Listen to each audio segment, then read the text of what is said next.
Hello everyone, नमस्ते। Red flags सिर्फ relationships में नहीं होते, रेड फ्लैग्स स्टॉक्स में भी होते हैं।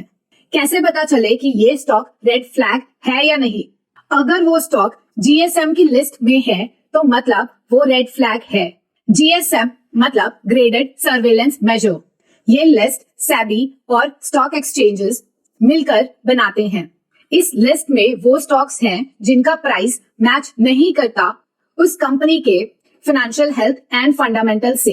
मतलब fundamentals of the company can not justify the price of the stock. There are two criterias.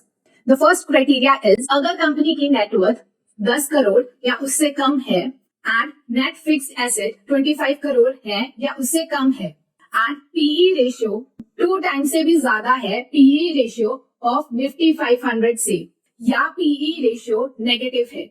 And का मतलब है कि अगर कंपनी तीनों कंडीशंस को मीट करती है तब जाकर वो क्राइटेरिया फुलफिल कर रही है। And the second criteria is अगर कंपनी का मार्केट कैपिटलाइजेशन 25 करोड़ से कम है एंड पीई रेशियो 2 टाइम्स से ज्यादा है पीई रेशियो ऑफ निफ्टी 500 और पीई रेशियो नेगेटिव है and price to book value 2 times से ज्यादा है price to book value of Nifty 500 और price to book value negative है। अगर कंपनी इन तीनों कंडीशंस को मीट कर लेती है तो वो क्राइटेरिया मीट कर रही है।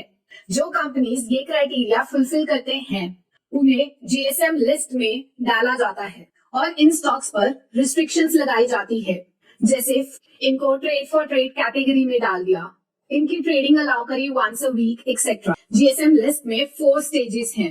ये लिस्ट इसलिए प्रिपेयर करी जाती है ताकि इन्वेस्टर्स को अलर्ट करा जाए कि वो एक्स्ट्रा कॉशियस और अपना ड्यू डिलिजेंस कर ले before dealing in these securities.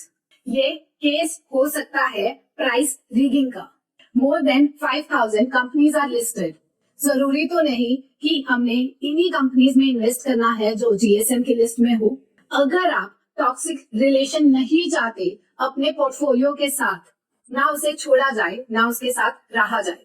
अगर आप इन स्टॉक्स में इन्वेस्ट कर देते हो तो बहुत बार आपको चांस ही नहीं मिलता कि आप इसे सेल कर पाओ, क्योंकि ये स्टॉक्स बहुत इलिक्विड होते हैं या आपको इतने ज्यादा लॉस हो रहा होता है कि आप सेल ही नहीं कर पाते। क्योंकि ये आपके पोर्टफोलियो में दिखता है इसलिए आप ना ही अपना पोर्टफोलियो खोल पाते हो। चाहे निफ्टी 50 ऑल टाइम हाई हो बट आपका पोर्टफोलियो ब्लीड ही करेगा। ये लिस्ट आपको स्टॉक एक्सचेंज की वेबसाइट पर मिल जाएगी। सर्च करें जीएसएम लिस्ट। आप स्क्रॉल करोगे आपको बीएसई की भी मिल जाएगी और एनएसई की भी मिल जाएगी। इन्वेस्ट करने से पहले check whether that stock is in GSM list और नॉट। क्वार्टरली रिव्यू होता है लिस्ट का। I hope this video helps you. Thank you.